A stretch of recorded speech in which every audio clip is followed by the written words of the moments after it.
Queridos alunos do sétimo ano do Colégio Edificar, tudo bem com vocês? Eu espero que sim. Aqui é o professor Madison Martins, da disciplina de Geografia, e hoje nós vamos estar dando continuidade ao nosso conteúdo programático, agora falando do capítulo 8, que tem por título Energia e Meio Ambiente no Brasil. E assim, de caráter inicial, a gente já tem que dizer que é uma questão problemática, né? Geração de energia, né? E a gente tentar aí auxiliar ou fazer essa geração de energia, em alguns casos que a gente sabe que vem aí da natureza, preservar o meio ambiente. Então, como fazer, né, a conservação, preservação do meio ambiente e ao mesmo tempo fazer com que o país ele se desenvolva quando a gente fala aí da questão do caráter energético. Esse é o primeiro ponto.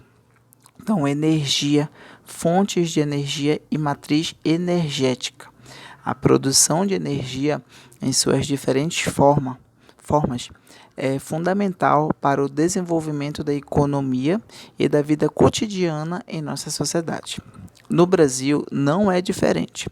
A partir da década de 1940, com a intensificação do processo industrial e de urbanização, o setor energético brasileiro atravessou profundas mudanças, resultando em uma grande ampliação do consumo de energia, né? Podemos definir energia como a capacidade de realizar trabalho. Por isso, os elementos que multiplicam ou produzem o trabalho, como os músculos, o sol, o vento, força das águas, eletricidade, dentre outros, são denominados fontes de energia, tá?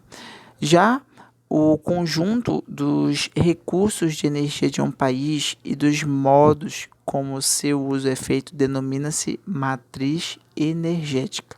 Só um ponto que quando a gente volta nesse passado, quando a gente fala de intensificação do processo industrial, a gente sabe que a industrialização ela começou de forma tardia no Brasil e a gente já viu isso em outros momentos, bem como a gente sabe que a urbanização e industrialização eles estão atrelados, né? Porque assim como começa o processo industrial, a urbanização ela começa a ocorrer de forma mais intensificada, principalmente naquele processo que nós vimos que seria o êxodo rural, quando as pessoas saem da área rural, né, do campo, em busca de melhores condições de trabalho nas cidades. Isso fez com que houvesse um crescimento e uma expansão aí da área urbana de forma enfática, tá bom?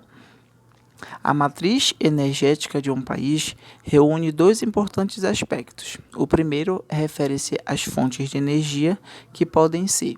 Quais são elas? Primárias, que são aquelas obtidas diretamente da natureza, como o petróleo, a cana-de-açúcar, o carvão mineral, gás natural, a energia hidráulica e lenha, né? E podem ser classificadas em renováveis e não renováveis. Renováveis é aquelas em que a natureza trata de repor, né, com um curto período, e as não renováveis são aquelas que não voltam a se reconstituir, né? Por exemplo, quando a gente fala aí do petróleo, ele demora milhões e milhões de anos para se formar.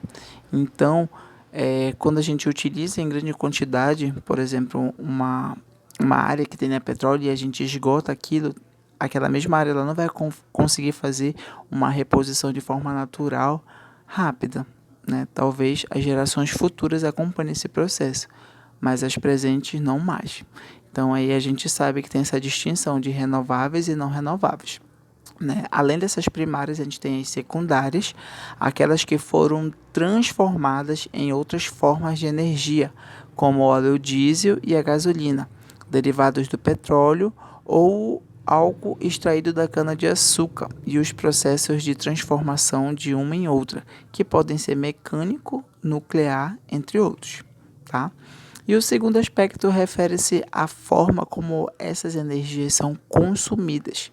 No caso aí, eletricidade, queima industrial ou doméstica, combustível, entre outros. É que a gente chega numa imagem que a gente consegue sintetizar como são essas fontes e como são os seus usos, né? Então, Brasil, fontes e usos de energia. E aí a gente tem a lenha, carvão mineral, álcool, né, bagaço da cana, carvão vegetal, petróleo e gás, a questão também das hidrelétricas, tá? E aí a gente sabe que uns estão associados a combustíveis e a outra é relacionada à eletricidade, propriamente dita. E aí a gente tem aqui embaixo, no final da imagem, três ramos aí, digamos assim, que são os setores residencial, comercial e público, indústria e transporte. Por exemplo, quando a gente pega aí os setores residencial, comercial e público, né? O que vem aí como as fontes, né? Aí no caso associado aí aparece a lenha, aparece a eletricidade e aparece o petróleo e gás. Quando a gente vem para a indústria, né? Ela utiliza aí o carvão mineral, né? Petróleo e gás e eletricidade, né? Faz a geração de energia, inclusive.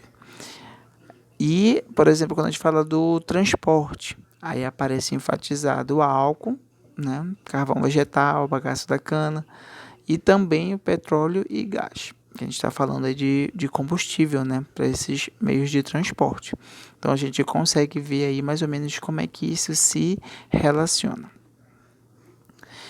Evolução do setor energético no Brasil. A produção de energia elétrica no Brasil teve início no final do século XIX, quando Dom Pedro II inaugurou, em 1883, uma pequena termoelétrica na cidade de Campos, no estado do Rio de Janeiro. Desde então, 80% da energia elétrica consumida no país eram obtidos através da queima da lenha e do carvão vegetal. Após a década de 1940, depois de uma séria crise do setor de abastecimento elétrico, juntamente quando o país intensificava o processo de industrialização e urbanização, o setor energético brasileiro passaria por profundas mudanças. A principal delas aconteceu com a crescente substituição das fontes de energia tradicionais pelas chamadas fontes de energias modernas. E aí aparece associado petróleo, carvão mineral, entre outros. Em seguida, foram criados os primeiros órgãos específicos de cada setor energético. Por exemplo, aparece a Petrobras, 1954, no ramo do petróleo, e a Eletrobras, 1962, responsável por ampliar e planejar a infraestrutura energética do país. De 1968 a 1973, nosso país passou por um grande crescimento econômico que impulsionou o desenvolvimento industrial e a urbanização. O crescimento das cidades aumentou o consumo de energia, que dessa forma passou a ganhar mais importância na matriz energética do país. Então, quando eu falo aí desse crescimento das cidades, eu estou falando também associado, né, ao consumo de eletricidade, né? As pessoas, de certo modo, associavam a energia uma questão de conforto. Então, obviamente, que se aumenta o número de pessoas em uma determinada área, aumenta determinados consumos, e a eletricidade estava no meio disso. Dentro desse cenário, as autoridades governamentais brasileiras começaram a construção de represas gigantes, como Itaipu, na fronteira com o Paraguai, e Tucuruí, né, no Pará, em 1984. Energia e meio ambiente, um desafio crescente, que foi o que eu tentei nortear lá no início da apresentação, né? Um desafio crescente. Quando eu falo desse desafio crescente, porque a gente sabe que os países que, por exemplo, são ditos subdesenvolvidos, para eles alcançarem o desenvolvimento, eles têm que aí procurar formas, né, para alcançar esse desenvolvimento. E aí a gente sabe que a produção, geração de energia, né, o uso dos seus recursos naturais, ele se faz de certa importância para que isso venha a ocorrer. Então, os padrões atuais de produção e consumo de energia são cheios de problemas. Mais de 80% da produção de energia no mundo é baseada em fontes fósseis, que são fontes não renováveis e, como sabemos, um dia vão se esgotar.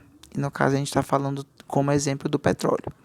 Além disso, a queima de combustíveis fósseis gera emissões de poluentes locais, gases do efeito estufa, aumentando assim a temperatura do planeta.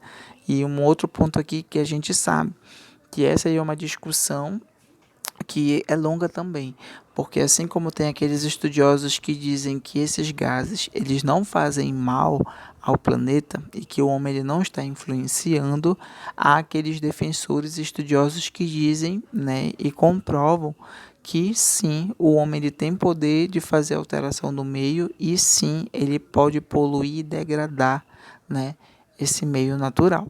Então, o aquecimento global tornou-se um problema tão sério que, desde 1997, foi assinado o Protocolo de Quioto, um acordo entre mais de 140 países que visa diminuir a emissão destes poluentes, do qual o Brasil faz parte.